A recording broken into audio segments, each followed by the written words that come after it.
Merci, les messages de la passé. Voilà, maintenant. Oui,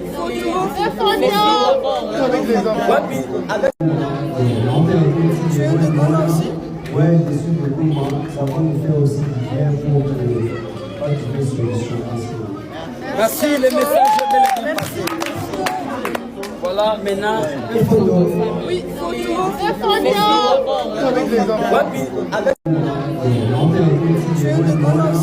Ouais, je suis de Gouma. Ça va nous faire aussi du bien pour pas trouver solution. Merci, les Comme dad. Malo Tony 26, et Matala 26, 27, Bande Télémène à 25, moi augmentation. Allez, ma foumbate. La bifesse que fait matin. Vieux coordinateur, tu vois la maman Maëlle, quoi. Tu vois la roi Charles de Gaulle. Destination, Bissoka Moutoyibi, quoi. Quand on a dit tonton de tonton. Le tonton des tontons, 25 ans de métier toujours. comme Comme dad. Malo Tony 26, et Matala 26, 27, Bande Télémène à 25, moi augmentation. Allez, ma foumbate. La bifesse que fait matin. Vieux coordinateur, tu vois la maman Maëlle, quoi. Tu vois la roi Charles de Gaulle. Destination, Bissoka Moutoyibi, quoi. Quand on a dit tonton de tonton. Le tonton des tontons, 25 ans de métier toujours. Comme dad. Malo Tony 26, et Matala 26, 27, Bande Télémène à 25, moi augmentation. Allez, ma Pour la première fois au monde de voir un père qui chante une chanson pour ridiculiser sa propre fille. Kofi est le véritable papa artistique de Fally sans aucun doute, car Fally a aussi fait quelque chose de similaire avec ses enfants qu'il a eu avec une autre femme. Kofi est la seule légende au monde qui ne se respecte pas, il est capable d'appeler un petit chroniqueur qui vient de commencer sur YouTube pour lui demander d'arrêter de parler de Fally contre une rémunération. Il reste le premier et le seul musicien qui a été en conflit avec tous les grands artistes musiciens congolais, mais aussi étrangers. Aujourd'hui, il est en conflit avec le groupe Magic System à cause de son arrogance et son mauvais sens de responsabilité lié à ses contrats de musique. Aujourd'hui, il fait tout pour rester dans l'actualité malgré le flop total de ses albums précédents. Voici sa méthode d'approche pour rester dans l'actualité. Premièrement, il fait semblant de soutenir les jeunes artistes musiciens congolais en leur disant qu'ils peuvent collaborer avec lui gratuitement à tout moment. Cette méthode peut sembler comme de l'altruisme, mais le fond de cette méthode est de surfer sur la vague et le petit succès des jeunes talents pour le garder dans l'actualité. Et lorsqu'il n'y a pas un jeune qui émerge pendant une période quelconque, il profite de l'actualité du moment pour garder sa présence sur la toile. C'est le cas pour le concert de Ferré à Adidas Arena. Par exemple, Kofi force le buzz en s'habillant en Adidas pour faire mal à Fally et donc créer un bad buzz pour rester dans l'actualité. D'après Kofi, Fally est l'homme qui a envoyé un faux producteur allemand pour acheter son album à 300 000 $ afin qu'il ne puisse pas sortir son album, soit disant que Fally a peur que son album puisse étouffer Formule 7. Comment un ancien comme Kofi pouvait-il être dupé par un faux producteur? Ils disent souvent que Fally n'a pas d'argent, ni maison digne d'une star, alors comment se fait-il qu'il soit capable de payer 300 000 $ pour étouffer l'album de Koffi Olomide? Sachant qu'avec 300 000 $ tu peux construire une très belle maison si tu as déjà une parcelle dans un beau quartier. Kofi nous a dit indirectement que son album Légende est bloqué par un producteur allemand qui travaille pour Fally. Alors qui est ce producteur allemand? Pour ceux qui ne le savent pas, Kofi avait signé un contrat avec le même producteur qui avait signé Gaz Fabulous en Allemagne. Kofi doit arrêter de mentir aux Congolais que c'est Fally qui est derrière tout ça, car Gaz Fabulous n'est pas venu nous dire que c'est Fally qui est derrière l'échec de son album. Si l'album Légende est bloqué chez le producteur allemand, alors son feat avec Nino est sorti comment? Ce feat est dans quel album? Kofi veut simplement justifier son échec en accusant Fally, comme le fait la majorité des artistes congolais. Une personne comme Kofi est considérée comme une légende de la musique africaine, cela veut dire qu'il connaît et il a de l'expérience dans le monde musical. Avec le statut qu'il a, il ne peut jamais vendre un album à ce prix, car 300 000 $ n'est rien par rapport à la carrière de Koffi Olomide. Pendant que les jeunes artistes comme Asake refusent 500 000 $ pour une prestation scénique de quelques heures, Kofi a vendu son album à un faux producteur. Je me demande toujours comment Kofi a pu vendre son album à un producteur qui n'a aucune renommée.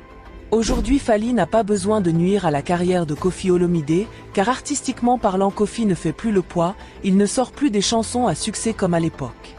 Les gens se posent souvent des questions de savoir pourquoi Fally ne donne pas plus d'opportunités à ses musiciens. Ce que vous ne savez pas, est que Fally a compris que les anciens comme Wera, JB, Koffi et autres ont perdu leur succès, car les personnes qui leur permettaient de garder leur succès étaient les musiciens qui les accompagnaient. Et lorsque ces musiciens ont quitté leurs orchestres, ils ont perdu leur célébrité progressivement. Fally a vu loin, et pour éviter de finir comme eux, il a décidé d'avoir un groupe d'accompagnement comme font les Nigérians et les Américains, pour que la seule vedette soit Fally et les autres ne soient que des figurants. Il est difficile que Fally puisse finir comme Koffi, car Fally prépare la fin de sa carrière actuellement, il veut réaliser des choses qui n'ont jamais été réalisées dans la musique d'Afrique francophone et ensuite passer à autre chose. Si vous avez aimé la vidéo, abonnez-vous massivement pour ne jamais manquer nos prochaines vidéos.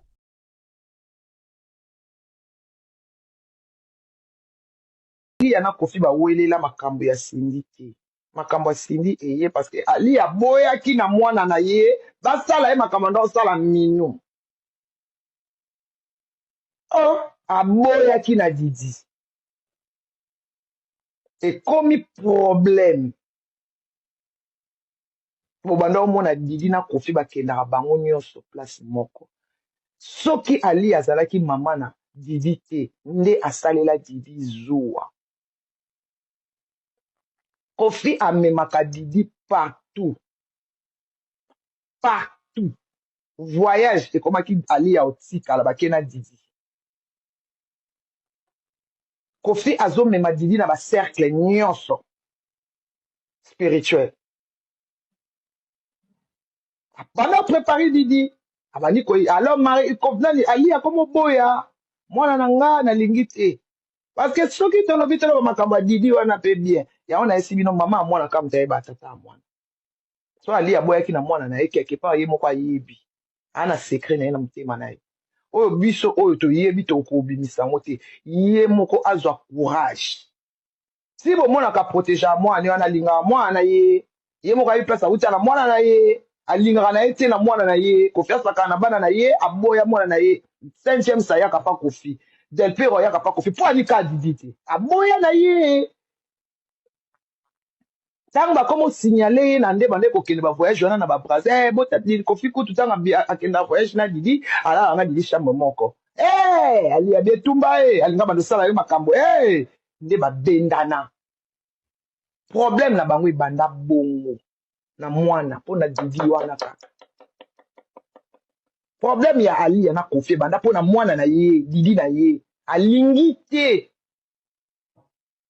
alors Koffi ayaki ko yeba secret moko ezala choquant po ali ya largela yango boye nde ko kabwana yango wana ezaka nde boye abie nalingi te na boy na bona mwana na nga na bo bijou na nga na bo c'est mieux to kabwana pona Didi to ko kabwana nde secret mosusu eye ko yebana ke ali ya bana na mosusu wana baza so bana soki ya moto a parisien o ya bilamba o o nde toyoka na Paris o mwana wana suka pe azaka ya ete ya Koffi te to ane ko bimana moto a bilamba o nani oyo na bosa na komona o asombila njora voiture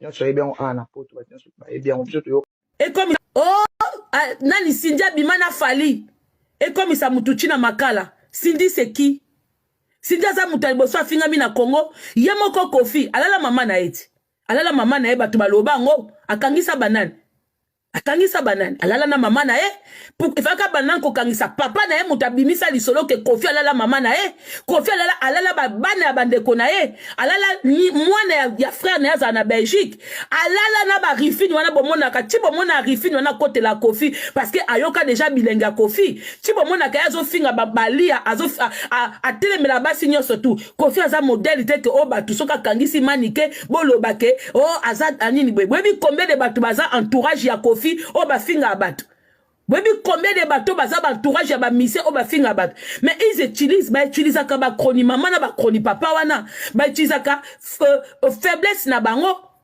o oh nani Cindy bimana fali ekomisa mutuchi na makala. Cindy c'est qui? Cindy aza mutu liboso afinga mi na Congo ye moko Kofi alala mama na eti alala mama na ye batu baloba ngo akangisa banane akangisa banane alala na mama na ye ifaka banane ko kangisa papa na ye mutu abimisa lisolo ke Kofi alala mama na ye Kofi alala bana ya bandeko na ye alala mwana ya frère na ya na Belgique alala na ba rifini wana bomona ka ti bomona rifini wana kote la Kofi parce que ayoka déjà bilenga Kofi ti bomona ka yazo finga balia azo atelemela basi nyonso tu Kofi aza modèle te ke o batu soka kangisi manike boloba ke o azad anini bwebi combien de batu baza entourage ya Kofi o ba finga abatu bwebi combien de bateaux baza ba entourage ya ba mise o ba finga abatu mais ils utilisent ka ba kroni mama na ba kroni papa wana ba utilisent ka faiblesse na bango nani 17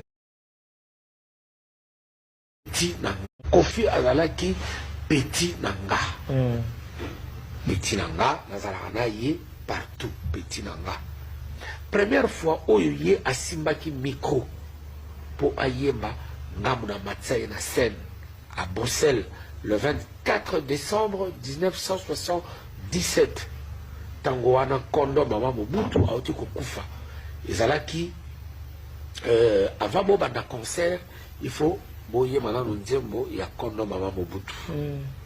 Alors moi me trouvant à Bruxelles hier azalaki na Genève tanga yoki kingala hier à Bruxelles il a fait de son mieux à y aller à Bruxelles la veille nayebi senga bi bon voilà oyebi que il faut na yemba nzembo moko ya mama Mobutu. Si tu peux déjà pour ça la moi écriture yango to répéter on le biso mi balé comme ça lobi ngana ko yemba yango wala to sa ko lala ngana ye metu moko na yepai na flat o ngana zwaki akomi nzembo na guitare to yebi biso mi balé na bi bon nzembo na ko yemba ngonga ye moko te to ko yemba ngo biso mi balé. Le 24 décembre na Kumbié to kena concert petit nangate Kumbié avant concert na podium na podium première fois de sa vie asimba micro ayemba en public to yemi nzembo wana esili petit nanga ke avandi mpe azila Kofi azalaki petit nanga nazalaka na ye partout petit nanga première fois oyo ye asimbaki micro pour ayemba ngamu na matsaye na scène à Bruxelles le 24 décembre 1977 tango wana kondo mama Mobutu auti kokufa ezalaki avant bobanda concert il faut boyema na nzembo ya kondo mama Mobutu.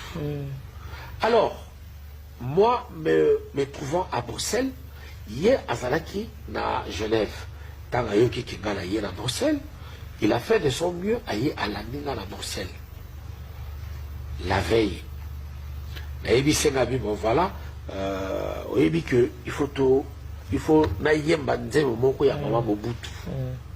Si tu peux déjà pour ça la moi écriture yango to répéter on le biso mi balé comme ça lobi ngana ko yemba yango wala to sa ko lala ngana ye metu moko na yepai na flat o ngana zwaki akomi nzembo na guitare to yebi biso mi balé na bi bon nzembo na ko yemba ngonga ye moko te to ko yemba ngo biso mi balé. Le 24 décembre na Kumbié to kena concert petit nangate na Kumbié avant concert na podium na podium première fois de sa vie asimba micro ayemba en public to yemi nzembo wana esili petit nanga ke avandi mpe azila Kofi azalaki petit nanga